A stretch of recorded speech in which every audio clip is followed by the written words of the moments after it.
पहले तो आप सभी को जो भी जनवरी में अपने पेपर्स लिखने वाले हैं, all the best, wish you very very very very very very good luck. अच्छे से एग्जाम देना, अच्छे से पास करना।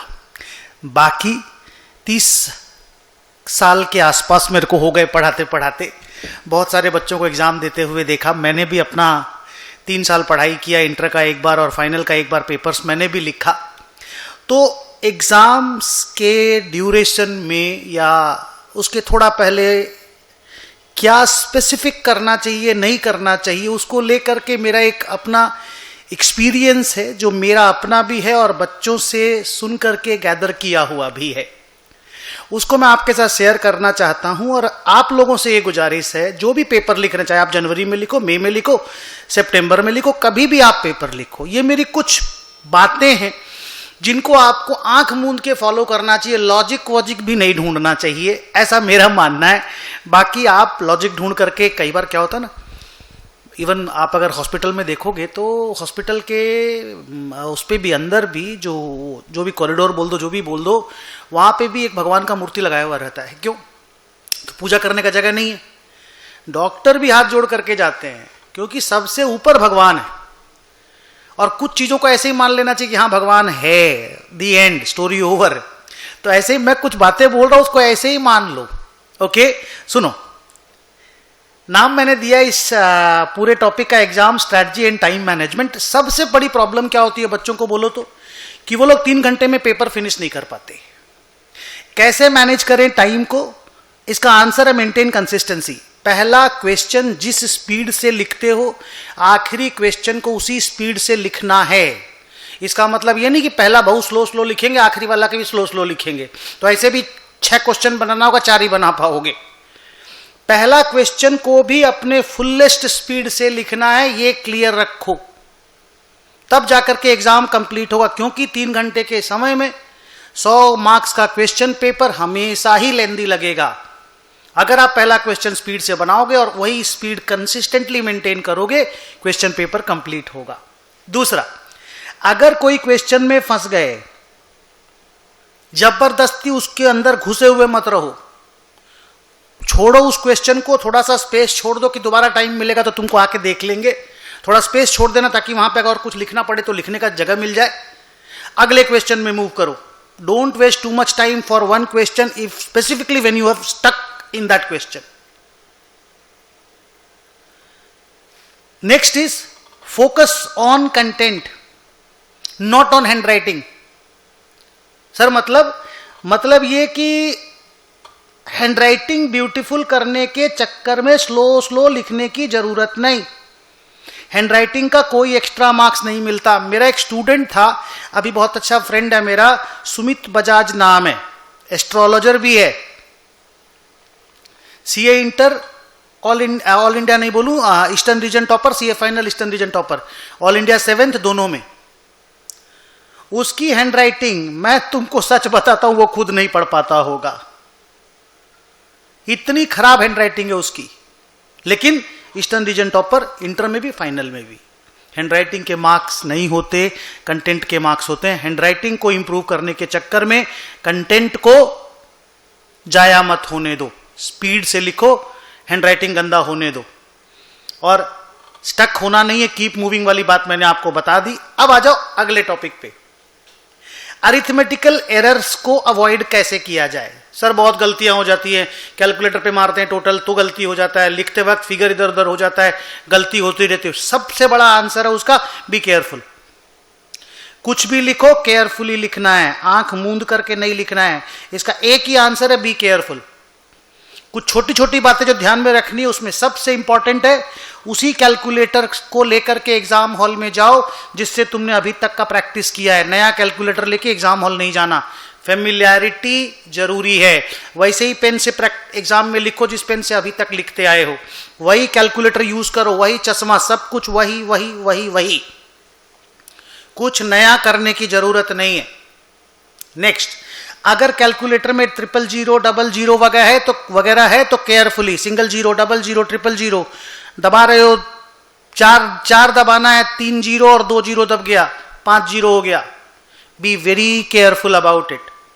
और एक इंपॉर्टेंट, हम लोग रूल ऑफ 9 बोलते हैं उसको, उसमें क्या होता है कि अगर आप बैलेंस शीट बना रहे हो और वो टैली नहीं हुआ, कोई सम बना रहे हो वो टैली नहीं हुआ, आप पता करो एरर कितने का है, पता करो एरर कितने का है। अगर एरर है मान लो 126 का या 12,600 का, बैलेंस शीट 126 रुपए से टैली नहीं हो रहा है, इसको 9 से डिवाइड करो, 9 1 जा 9 और 3 9 चौके 36, होल नंबर आया पूरा।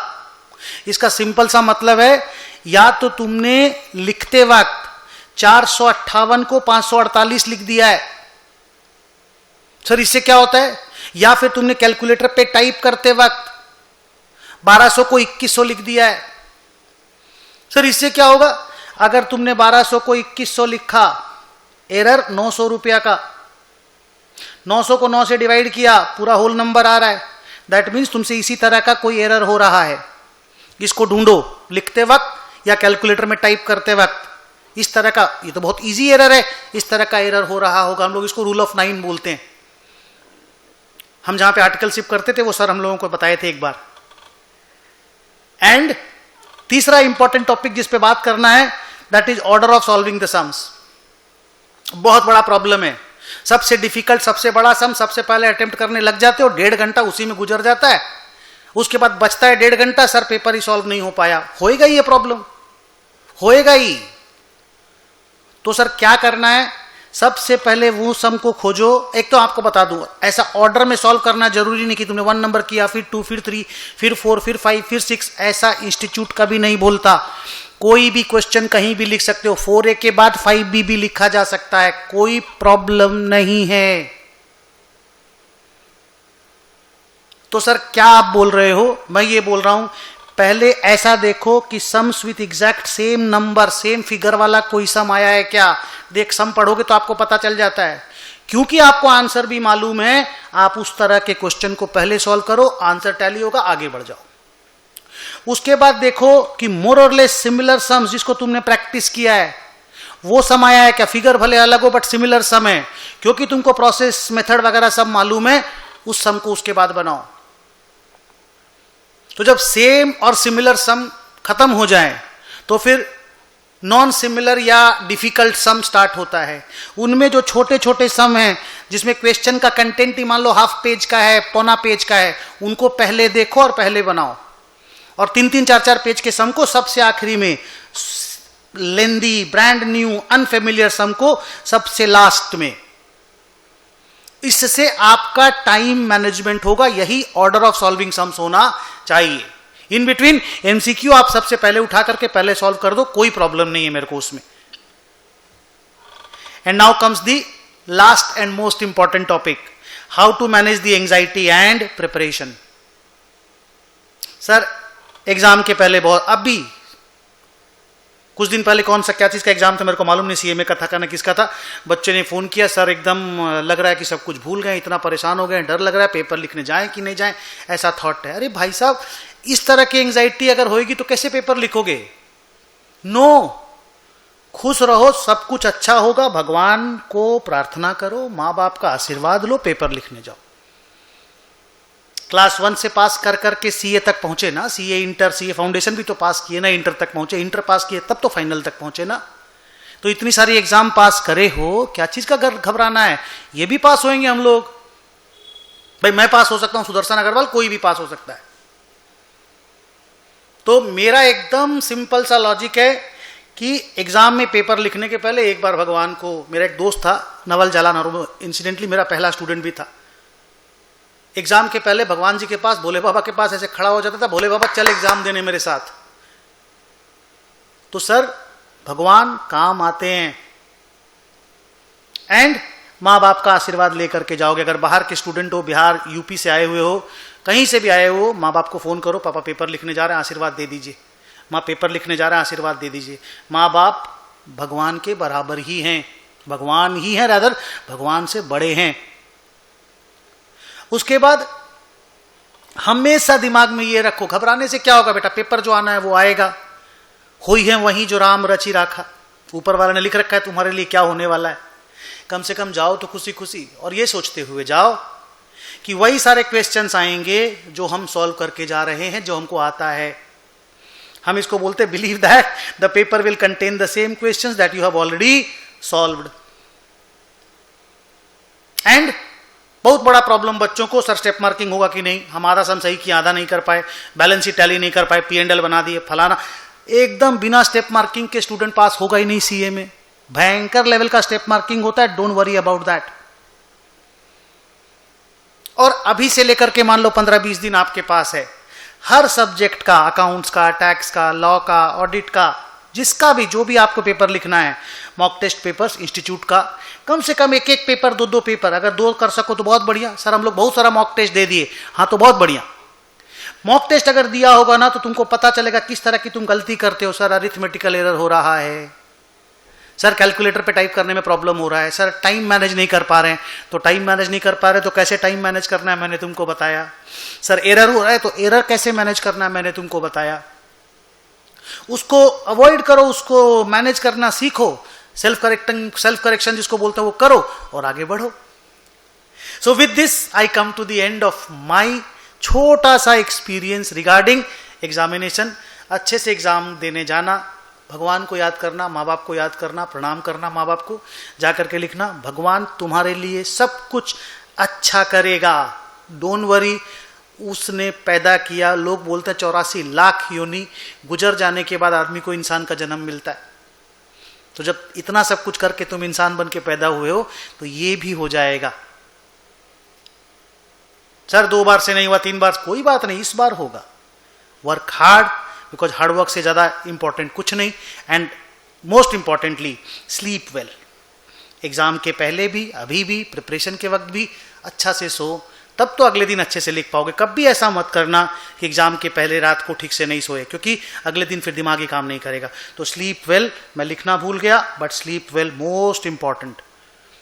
और एग्जाम के पहले कम से कम 15 मिनट पहले, अगर आधा घंटा हो तो बहुत बढ़िया, आधा घंटा पहले एग्जाम सेंटर पे पहुंच जाना बहुत जरूरी है। और 20 मिनट पहले कॉपी किताब छोड़ देना बहुत जरूरी है। ये 3 बातें मैं यहां लिखा नहीं, मैं बोल देता हूं फिर से। अच्छे से सोना बहुत जरूरी है, आधा घंटा पहले एग्जाम हॉल में पहुंचना बहुत जरूरी है। सर ये एग्जाम से रिलेटेड नहीं बातें हैं, मतलब पढ़ा पेपर पापर से बात जरूरी नहीं, मेंटल सेटअप की बात कर रहे हो आप। यस, मेंटल सेटअप की बात कर रहा हूं। अच्छे से सोना, अच्छे से जब उठोगे अगले दिन पूरा नींद हुआ और कंप्लीट रहेगा तो अच्छे से लिख पाओगे, दिमाग प्रॉपर काम करेगा। क्लियर? एग्जाम सेंटर आधे घंटे पहले पहुंचने क्यों बोलता हूं? हड़बड़ी रहेगा, नहीं पहुंच पा रहे हो, बस जाम है, मेट्रो जाम है, टैक्सी से नहीं पहुंच पा रहे हो, दिमाग में इतना प्रेशर है, कूल होने में टाइम लग जाएगा। 20 मिनट पहले पढ़ाई छोड़ दोगे, कॉपी किताब बंद, जो प्रिपरेशन साला तुमसे 1 साल में नहीं हो पाया वो आखिरी 20 मिनट। हम लोग आखिरी 20 मिनट में क्या करते? चलो चलो चलो चलो, इसको देख लो, उसको देख लो, उसको देख लो, उसको देख लो, यही समाएगा, वही समाएगा। अरे ऐसे होता है, 20 मिनट का प्रिपरेशन है तुम्हारा, कुछ नहीं होगा उससे। छोड़ दो, दिमाग को शांति दो, 20 मिनट तुम्हारा दिमाग कूल कंफर्टेबल होगा, जाओगे, पेपर अच्छे से होगा, देखना। एंड इस अगले 15-20 दिन जब तक पेपर लिखने वाले हो जनवरी का, कोई भी एग्जाम हो, ऐसे दोस्तों से बात मत करना जो नेगेटिविटी फैलाता हो। सर मतलब जो दोस्त बोलता हो अरे तुम एक तो घटिया सा क्वेश्चन कहीं से बीच से पेपर का रीडिंग करके लाया, बोला ये वाला वर्ड बताओ, तो तुम नहीं बता पाए, बोलता तुम्हारा तो प्रिपरेशन खराब है।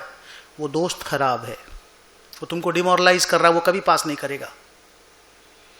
तो सर हमको क्या करना है? कुछ नहीं, उस दोस्त से बातचीत करनी जो बोले अरे 3 नंबर सम देखा है 40 नंबर पेज वाला, इसका ये वाला और ये वाला ट्रीटमेंट देख, बहुत इंटरेस्टिंग है, एग्जाम में आ सकता है। वो ट्रीटमेंट जा करके देखो, हाँ मेरा तो किया हुआ यार, चल मैं तेरे को समझा दूं। इस तरह के दोस्त जो तुमको भी मोटिवेट करें, खुद भी मोटिवेटेड रहें, हाँ चल बॉस पढ़ते हैं अच्छे से, उस तरह के दोस्तों से दोस्ती रखो। एंड एग्जाम हॉल में जब जाओ, मुस्कुराते हुए जाओ, देखना मुस्कुराते हुए आओगे। हमारे मारवाड़ी में एक कहावत है, रोत तो जावा मरड़ा की खबर लावा। कोई बीमार है, फोन आया भाई घर में कोई बीमार है, पहले ही रोते रोते जा रहे हो, रोते रोते जाओगे, साला सामने वाला आदमी मरा हुआ ही मिलेगा। तो खुशी खुशी जाओ, अच्छा होगा सब कुछ। एंड मेरा लास्ट बात क्या, कि जब एग्जाम हॉल से घर की तरफ आओ, क्वेश्चन पेपर को फाड़ देना। सर ये एक्स्ट्रा बात सब कहां से लेकर के आते हो? हमारा एक्सपीरियंस है, क्वेश्चन पेपर को फाड़ देना। क्वेश्चन पेपर तेरे घर में जाएगा, तुम उसी क्वेश्चन पेपर के पीछे पड़े रहोगे, उसी में चेक करते रहोगे, साला ये भी गलती हो गया। जब एग्जाम से निकले थे सब कुछ अच्छा था, हाँ आ जाएगा सर 70-80 आ जाएगा, 80 नंबर ठीक है। फिर आए, अरे साला ये गलती हो गया 75, अरे बाप रे ये चेक की ये गलती हो गया 62, अरे यार ये भी गलती हो गया 52। ऐसे नहीं होता है, बहुत स्टेप मार्किंग होता है। और उसके बाद बोलोगे हम तो एग्जाम देने नहीं जाएंगे अगला वाला। तो ये क्यों हुआ ऐसा? क्योंकि तुम क्वेश्चन पेपर घर लेकर के चले गए। क्वेश्चन पेपर को वहीं पे फाड़ देना है, डस्टबिन में फेंक देना है, वो घर जाना ही नहीं चाहिए। और अगले एग्जाम की तैयारी करो यार, पिछला एग्जाम में जो होना था वो हो गया है। Okay, so with this I come to the end. बाकी 4-5 बातें जो मैंने लिखी मैं एक बार फिर से बोल देता हूं। क्या क्या? Sleep well, reach at least 30 minutes before to the exam center and prior to the exam center, reach the exam center at least 30 minutes before the exam। 20 minute पहले पढ़ाई लिखाई छोड़ देने का है। फिर क्या था? क्वेश्चन पेपर घर नहीं ले जाने का है, और ऐसे दोस्तों से बात नहीं करने का जो तुमको डिमोरलाइज करें, और मुस्कुराते हुए जाओ, अच्छे से आओ। टेक वेरी गुड केयर, अच्छे से एग्जाम पेपर लिखो। Wish you all the best. बाकी कोई प्रॉब्लम हो please talk to me, I will always be there on WhatsApp. मुझे लगेगा तुमसे बात करना है, मैं बात भी करूंगा। Thank you very very much, bye bye.